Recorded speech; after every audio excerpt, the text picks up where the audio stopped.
Hi viewers, welcome to our channel. ప్రస్తుతం మనతో పాటు ఇమ్మంది రామారావు గారు సీనియర్ జర్నలిస్ట్ ఉన్నారు. వాటితో ఒకసారి మాట్లాడదాం. సార్ నమస్కారం. సార్ నమస్తే బాబు. పుష్ప 2 పోస్ట్ పోన్ పైన అభిమాని ఒక ట్వీట్ చేశారు సార్. ఇప్పుడు తెగ వైరల్ అయిపోతుంది సోషల్ మీడియాలో. ఏంటి తమాషాగా ఉందా, మేము హైకోర్టుకి వెళ్తాను పుష్ప టీం పై అని చెప్పేసి ట్వీట్ చేశారు సార్. అంటే మామూలుగా పుష్ప పోస్ట్ పోన్ పైన అభిమానులు అయితే తీవ్ర నిరాశలోకి వెళ్ళినట్టయితే తెలిసిపోతుంది సార్. మనం కూడా చాలా రోజుల నుంచి డిస్కస్ చేస్తున్నాం అసలు పుష్ప 2 పోస్ట్ పోన్ గల కారణాలు ఏంటి అని చెప్పేసి. కొన్నిసార్లు వార్తలు పవన్ కళ్యాణ్ గారు వల్ల కూడా పుష్ప 2 పోస్ట్ పోన్ అయిందని చెప్పేసి వార్తలు రావడం కూడా చూసాం. చాలా సీరియస్ గా అయితే ఉంది సార్ ఈ ఇష్యూ. అయితే మీరు ఏం చెప్తారు సార్ పుష్ప 2 పోస్ట్ పోన్ పైన? ఇది చిలికి చిలికి గాలివాన అయిందంటాం కదా, అలాగ అయింది. ఆయన ఏదో ఆయన స్నేహితుల కోసం వెళ్ళడం ఏమిటి, వచ్చిన తర్వాత ఈయన ట్వీట్ చేయడం ఏమిటి? ఇప్పుడు మనలో ఉంటూ ఎవడు ఇతరులకి సపోర్ట్ చేసేవాడు మనవాడైనా పరాయివాడు ఏం చెప్పడం ఇవన్నీ జరిగే మాట. ఆయన దానికి అడ్డగోలుగా వెళ్తే మీకేం అయితే తప్పు, మీ ఏం తప్పు చేశానా అన్నాడు ఆయన. ఎస్, వైసీపీకి నేను సమర్థిస్తా అన్నాడు. ఇలాగైపోయి కొన్ని మాటలు కూడా జారన్నమాట. ఆ రోజు అల్లు రామలింగే లేకపోతే మీరు ఎక్కడ బాపట్లలో ఎక్కడో పంచర్లు వేసుకుంటేవాడు అన్నాడు. ఇట్లాంటి మాటలు కులం ప్రసక్తి, కుటుంబ ప్రసక్తి వచ్చినప్పుడు మొత్తం అందరూ గాయపడతారు. అల్లు రామలింగి లేకపోయినట్టయితే ఇక్కడ వీళ్ళందరూ మెగా బ్రదర్స్ అందరూ పంచర్లు వేసుకుంటే ఇప్పుడు చిరంజీవి గారు లేకపోతే ఈ కుటుంబం అంతా ఎక్కడ ఉండేదండి? అది ఆలోచించాలి కదా. ఇప్పుడు బంగారు గుడ్లు పెట్టే బాతు అండి, ఆ బాతు ఉంటుండగా ఎవడన్నా సంపన్నుడు అయిపోతాడు. ఎందుకంటే అది పెట్టే గుడ్డు బాతు, ఆ బంగారం గుడ్డు పెడుతుంది అది. అలాంటి అరవింద్ చేతికి బంగారు గుడ్లు పెట్టే బాతు దక్కింది. దాన్ని సంపదగా మార్చుకున్నారు, ఇద్దరు బాగుపడ్డారు. అయితే ఇందులో ప్రధానమైన వ్యక్తి అంటే మెగా స్టార్ అని ఘంటాపథంగా చెప్తారు. అంటే చిరంజీవి గారు, నేను దాసరి గారి దగ్గర అసోసియేట్గా పనిచేస్తుండగా, అప్పుడు పెద్ద గొప్ప అసోసియేట్.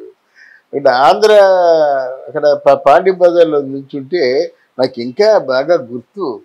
ఆయన ఇప్పుడు మన పవన్ కళ్యాణ్ వేస్తున్న డ్రెస్సు, అట్లాంటి డ్రెస్ వేసుకొని వెళ్తున్నాడు. ఎవరు అయినా అనుకున్నాను నేను, బాగున్నాడే. అప్పుడు తమిళ్లో శ్రీకాంత్ అని ఒక ఆర్టిస్ట్ ఉండేవాడు, గొప్ప స్టైలిష్గా ఉండేవాడు. యాక్షన్ మాత్రం స్టైలిష్గా చేసేవాడు, కానీ హీరో క్యారెక్టర్లు చేసేవాడు కాదు, విలన్ క్యారెక్టర్లు చేస్తారన్నమాట. అలా ఉన్నాడు అయింది. తర్వాత రెండోసారి ఎక్కడ కలిశానంటే, నేను గంగాధర్ ఆర్టిస్ట్ ఉన్నాడు కదా, అట్లా కూర్చున్నాను. ఆయన ఎన్టీ రామారావు సినిమాలకి అన్నిటికీ పబ్లిసిటీ చేస్తాడు. కూర్చుంటే ఈయన వచ్చి ఆయన చెప్పిన మాట నాకు ఇంకా గుర్తు. చీ అంటే తెలుగులో ఉంది, రన్ ఇంగ్లీష్లో ఉంది, జీవి అని లోగో హనుమంతుడు, బాగా గుర్తుందన్నమాట. ఆయన అన్నాడు, చూడండి పిల్లలు, చీ ఏమిటి, రన్ ఇంగ్లీష్ ఏమిటి, మళ్ళీ జీవి ఏంటి, హనుమంతుడు ఏంటి అన్నమాట. లేదండి, ఆయనకి ఏదో ఒక తనదైన ప్రత్యేకతని చూపించుకునే గుణం ఉందండి అని చెప్పాను. తర్వాత ఏముంది, అలాగే వెళ్ళిపోతున్నాడు అంతే మామూలుగా. రఘువీర్ సింగపూర్ కూడా Ranganath hero, Chiranjeevi side character అంటే సెకండ్ హీరో అన్నమాట. అప్పుడు కూడా డబ్బింగ్లో చూశారు. చాలా అంటే రంగనాథ్ అంటే మంచి ప్రేమ, గౌరవంగా చూసేవారు. అయితే నాకు తెలిసి చిరంజీవి గారు ఎవరు కూడా అంటే అసందర్భంగా మాట్లాడు నాకు తెలియదు, గమనిస్తుండేవాడిని.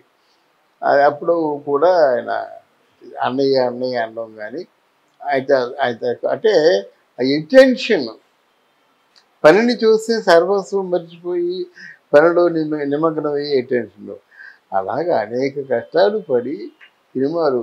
అసలు యాక్చువల్గా ఖైదీ సినిమా కృష్ణ చేయవలసింది ఈయన చేశాడు, తిరుపతి రెడ్డి. మరి ఆ సినిమా తర్వాత మాకు మార్కెట్ ఏమైపోయిందంటే, అక్కడ పాండి బజార్లో రోహిణి లాడ్జ్ ఉంది. తర్వాత ఏమో దాన్ని మోడర్నైజ్ చేసి అప్పుడు బాగా అంటే బయ్యర్స్ రాజ్యం మాటది. అక్కడ రోహిణి ఇంటర్నేషనల్ అంటే చిరంజీవి సినిమాల కోసం 2-3 రూములు అంటే మామూలు రోజుకి ఎంతైతే తీసుకుంటారో నెలకి అంతే తీసుకుంటారు, కానీ తక్కువ కొంచెం తగ్గిస్తారు అంతే. అంటే అప్పుడు ఆ రోజుల్లో నెలకు 30,000 రూపాయలు రూమ్ కట్టేవాళ్ళు, కేవలం చిరంజీవి గారి సినిమా మీదే బతికేవారు. అంటే మన ప్రేక్షకుల కోసం చెప్తున్నాను అన్నమాట. ఇంత కష్టపడి వచ్చిన తర్వాత ఆయనకి ఎవరూ లేరు, ఆయనే బాట వేసుకున్నాడు, ఆయనే పూలు పరుచుకున్నాడు.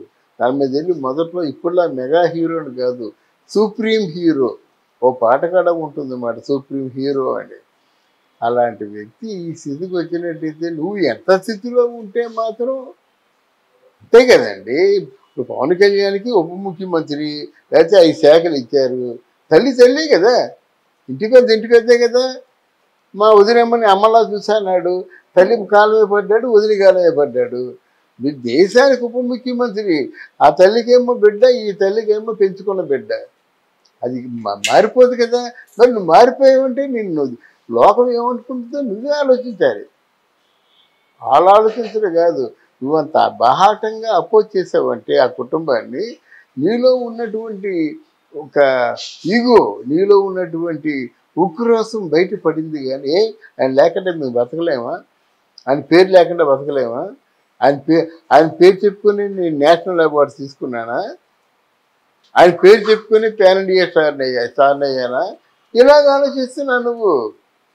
అసలు మా మామయ్య వాళ్ళ ఇంట్లో నేను బుజి నడకలతో డ్యాన్స్ చేస్తున్నప్పుడు ఎంకరేజ్ చేయకుండా చదప అంటే ఎక్కడుండేవాడండి కదా.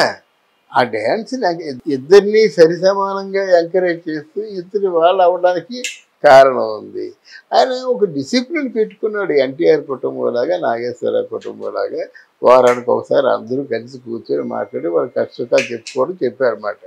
అటువంటి వ్యక్తిని మర్చిపోయి ఎంతైనా ఉంటుంది కదండి తమ్ముడు అంటే ఆ మామూలుగా అందరిలాగా నాగబాబులాగా ఇంకెవరో అది మామూలుగా దాన్ని ఏమంటారు ఎక్కడ వాళ్ళ ఉనికి లేకుండా ఉన్న తమ్ముడు కాదు.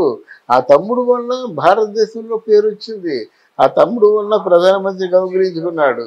ఆ తమ్ముడు వల్ల ఇప్పుడు తమ్ముడు కారుస్తుంటే తమ్ముడు కారుకి 20 కార్లు వస్తాయి. ఏ అన్నయ్యకైనా అంత మించి ఆనందం ఏముంటుంది? అలాంటి వాళ్ళ మీద పడ్డా నువ్వు అంటే వీళ్ళ ఏమి యాక్షన్ తీసుకోలేదు. ఐఎమ్ షూర్ చిరంజీవి కానీ పవన్ కళ్యాణ్ కానీ యాక్షన్ తీసుకుంటే వాళ్ళ స్థాయి దిగజారిపోతుంది. ఇప్పుడు యాక్షన్ తీసుకునేది ఎవరు? జనసేన ఊరుకోరండి.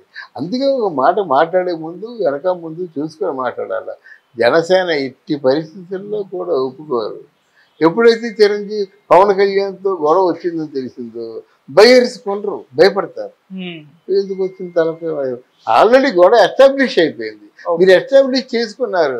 ఈ రెండో రోజే పొరపాటు అయిపోయింది. అనవసరంగా నేను నోరు జారాను, నేను నా మాటలు వెనక్కి తీసుకుంటున్నాను మాట చెప్పేసి పత్రికా ముఖంగా వీడియో ముఖంగా సరిపోయేది కదా. గోడుతో మీటుకోవాల్సింది ఈరోజు గొడ్డల వరకు అయిపోయింది కదా. నువ్వా నేనా అనే పరిస్థితికి వచ్చింది కదా.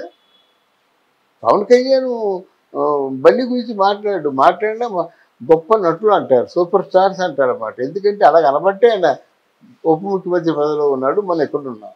అవును సార్. ఆయన అంటూ కానీ తర్వాత మాత్రం చాలా ఇబ్బందులు పడతాడు. ఎందుకంటే ఎక్కడొక్కడ దీనికి ఒక బ్రేక్ వేయాలి. బ్రేక్ వేస్తే జన సైనికులు తగ్గుతారు. కానీ తగ్గే అవకాశం లేదు. ఎందుకంటే ఆయన నేను పొరపాటు చేశాననే ఫీలింగ్తో అర్జున్ లేడు. అది పెద్ద బాధ. ఐఎమ్ రైట్, నేను కష్టపడుతున్నాను, నా సొమ్ము నేను తింటున్నాను, నా ఆర్టిస్టిక్ టాలెంట్ చూసి ప్రొడ్యూసర్లు వస్తున్నారు, ఏంటి నా సినిమాలు బాగా కలెక్ట్ చేస్తున్నాయి, నాకు ఇన్ని రాష్ట్రాల్లో మంచి పేరు ఉంది, ఏమిటి తక్కువ నాకు నేషనల్ అవార్డు వచ్చింది. ఇట్లాంటి ఆలోచనలే ఉన్నాడు. కానీ ఇన్ని అవార్డులు వచ్చినా నీ చిరంజీవే కదా. అంటే చిరంజీవి ప్లీజ్ అవ్వాలంటే చిరంజీవికి ప్రీతిపాత్రమైన అతను కొడుకు లాంటి తమ్ముడిని కూడా నువ్వు ఆత్మీయంగా చూడాలి కదా. చూడకపోతే దాని ప్రభావం ఉంటుంది. వాళ్ళు ఎవరు చెప్పరు బయటికి. కానీ జరగవలసిన పనులు జరుగుతాయి కనుక ఈ పుష్ప టీం ఎప్పుడైతే డిసెంబర్కి పోస్ట్పోన్ చేసిందో పుష్ప చచ్చిపోయినట్టు.